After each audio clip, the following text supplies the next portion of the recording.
కాపాడుతున్నాం RTC వ్యవస్థను,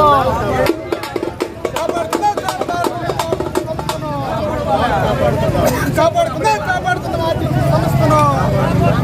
ఆర్టీసీకి సంబంధించిన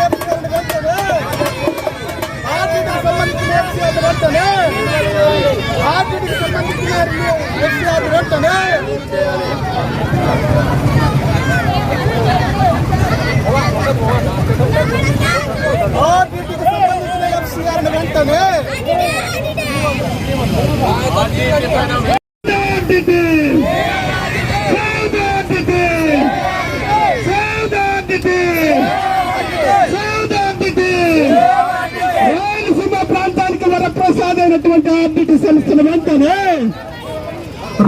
రాయలసీమ ప్రాంతానికి వరప్రధానమైనటువంటి ఆర్టీసీ సంస్థల వెంటనే ఆర్టీసీకి సంబంధించిన ఎఫ్సీఆర్లు వెంటనే రిలీవ్ చేయాలి. ఆర్టీసీ వ్యవస్థకు సంబంధించిన ఎఫ్సీఆర్లు వెంటనే ఆర్టీసీ సంస్థ. ఆర్టీసీ సంస్థ అనేది ఒక కన్న తల్లి లాంటిది. వెనకబడిన సామాజిక వర్గాలు అందరికీ కూడా మరియు రైతులకు కూడా మరి అలాంటి సంస్థని పైన వీళ్ళు అక్కస చూపి ఈ జిల్లాలో ఇది పేదలకి అనుకూలంగా ఉంది, విద్యాపరంగా వేలాది మంది దీనిలో చదువుకుంటున్నారు. మరి అదేవిధంగా వేలాది మంది నుంచి లక్షలాది మందికి వైద్యం అందిస్తున్నారు. మరి అదేవిధంగా పేదవారందరికీ పూల గుడిసెలన్నీ తొలగించి మరి ఈ జిల్లాలో రాయలసీమలో మరి వీళ్ళకి అందరికీ ఒక బిల్డింగులు కట్టిస్తున్నారు. మరి అదేవిధంగా ఎన్నో రకాలుగా కులవృత్తి కుటుంబాలకి ఆదుకుంటున్నారు. మరి రజకులకి ఇస్త్రీ పెట్టయితేనేమి, న్యాయబ్రాహ్మణులకి వారికి వాళ్ళకి కావాల్సిన మెటీరియల్ అయితేనేమి, మరి వికలాంగులకి కాళ్ళపోయిన వాళ్ళకి చేతులు పోయిన వాళ్ళకి ఎన్నో రకాలుగా వాళ్ళు ఎన్నో కుటుంబ పరిశ్రమలను అందిస్తూ మరి ఎన్నో వారిని ఎస్సీ ఎస్టీ బీసీ మైనార్టీ వర్గాల ప్రజలకు ఎంతో తోడుగా ఉంది. కన్న తల్లి కంటే ఎక్కువగా ఆదుకుంటుంది. ఎందుకంటే ఈ జిల్లాలో వైద్యం అనేది పూర్తిగా సర్వనాశనం అయిపోయింది. ఏ మండలంలో కూడా వైద్యం లేదు. గ్రామీణ ప్రాంతాల్లో ఉండే హాస్పిటల్లో అక్కడ డాక్టర్లు ఉండరు, నర్సులు ఉండరు, వాళ్ళున్నా కూడా మందులు ఉండవు. మండలాల్లో ఉండే హాస్పిటల్ అన్నీ మూతలు పడుతున్నాయి. నియోజకవర్గాల్లో ఉండే హాస్పిటల్ అన్నీ పని చేయకుండా ఊరికే అవి దిష్టబొమ్మలా ఉన్నాయి. మరి జిల్లాలో పెద్ద ఆసుపత్రి చూస్తే అక్కడ ఒకటి ఉంటే ఒకటి ఉండదు. మరి అక్కడ ఏ రకంగా కూడా వైద్యంలో కూడా ఫెయిల్యూర్ అయిపోయినది, విద్యాపరంగా ఫెయిల్యూర్ అయిపోతున్నది. మరి ఇదేనా మీ పాలన? మీరు పాలించాల్సింది ఏమిటి? విద్యకు పెద్దపీట వేయాలి ఈ రాష్ట్రంలో, మరి వైద్యంకి పెద్దపీట వేయాలి ఈ రాష్ట్రంలో. ఆ రెండింటికి వేస్తే గవర్నమెంట్కి వచ్చే నష్టం ఏమీ లేదు. కేవలం కొన్ని సామాజిక వర్గాలలో ప్రైవేట్ సంస్థలకే నష్టమవుతుంది తప్ప మరి 90% మంది జనాభాకి ఆ రెండు దాంట్ల వల్ల మేలు జరుగుతుంది.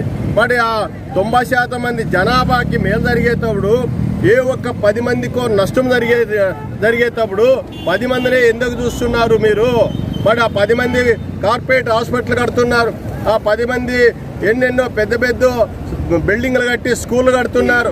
అవన్నీ కట్టడానికి గవర్నమెంట్ నుంచి ఎన్నో సౌకర్యాలు పొందుతున్నారు. మరి ఇన్ని సౌకర్యాలు పొందుతూ ఆరోగ్యశ్రీ అంతా వాళ్ళకే ఇస్తున్నారు. ఈరోజు బుక్కరాయసముద్ర గ్రామం నందు ఎస్సీ కాలనీ వాసులమైనటువంటి మేము దాదాపుగా ఆర్టీసీ సంస్థ వచ్చినప్పటి నుంచి బుక్కరాయసముద్రం గ్రామంలో ఆఫీస్ కూడా ఇక్కడే నిర్మించారు ఫాదర్ గారు. ఆర్టీసీ నిర్మించినప్పటి నుంచి మా కాలనీ వాసులంతా ఆయనే దేవుడుగా ఆరాధ్య దైవంగా భావించి మా పిల్లలకు మంచి భవిష్యత్తు అందిస్తున్నాడు. మా పిల్లలు ఉన్నత చదువులు చదివిస్తున్నాడు. ఎస్సీ ఎస్టీ వాళ్ళు బాగా అభివృద్ధి చెందుతున్నారు. అది సహించలేక ఈ ప్రభుత్వము ఆర్టీసీని ఎఫ్సీఆర్ని రద్దు చేయడం జరిగింది.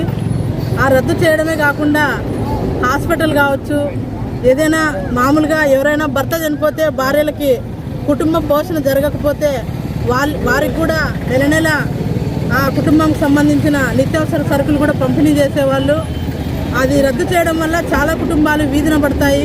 కాబట్టి వెంటనే ఈ ప్రభుత్వము మా విన్నపాన్ని విన్నవించుకొని మళ్ళీ ఎఫ్సీఆర్ని చేయాలని విజ్ఞప్తి చేస్తున్నాను. మీడియా మిత్రులందరికీ నమస్కారాలు. సేవ్ ఆర్టీటీ కార్యక్రమం గురించి ఉక్రాయ సముద్రం మండలంలో ఈ కార్యక్రమం చేపట్టడం జరిగింది. ఫాదర్ విన్సెంట్ ఫెర్రర్ గారు మన స్పెయిన్ దేశం నుండి భారతదేశానికి వచ్చి అనంతపురం జిల్లాని అభివృద్ధి కొరకు, బడుగు బలహీన వర్గాల కొరకు అభివృద్ధి చేయాలని చెప్పి లక్ష్యంగా భావించి అనేక రకాలైన అభివృద్ధి కార్యక్రమాలు చేపట్టడం జరిగింది. ఇండ్లు అయితేనేమి, వికలాంగులకు పెన్షన్లు అయితేనేమి, వికలాంగులకి సౌకర్యాలు అయితేనేమి, అనేక రకాలుగా ఆయన ఆలోచించి బడుగు బలహీన వర్గాలకు చెందిన వారందరినీ అభివృద్ధి చేయాలని, విద్య అయితేనేమి, స్కూల్ అయితేనేమి అనేక రకాలుగా అభివృద్ధి చేయాలని కంకణం కట్టుకున్నారు. ఈ రోజు వరకు అభివృద్ధి కార్యక్రమాలు కొనసాగుతూనే ఉన్నాయి. ఈ నరేంద్ర మోడీ ప్రభుత్వం, ఈ బీజేపీ ప్రభుత్వం చేతగాని దద్దమ్మ ప్రభుత్వం అని ముఖ్యంగా తెలియజేస్తున్నాను. ఎందుకంటే ఇన్ని రోజుల వరకు ఏ కేంద్ర ప్రభుత్వం అయినా FCRAని రద్దు చేయలేదు. ఇంతవరకు ఈ చేతగాని ప్రభుత్వం అనేక రకాలుగా పేదల అభివృద్ధిని అడ్డుకుంటోంది. పేదల అభివృద్ధి కాకోకుండా అనేక రకాలుగా ఇబ్బంది పెడుతోంది.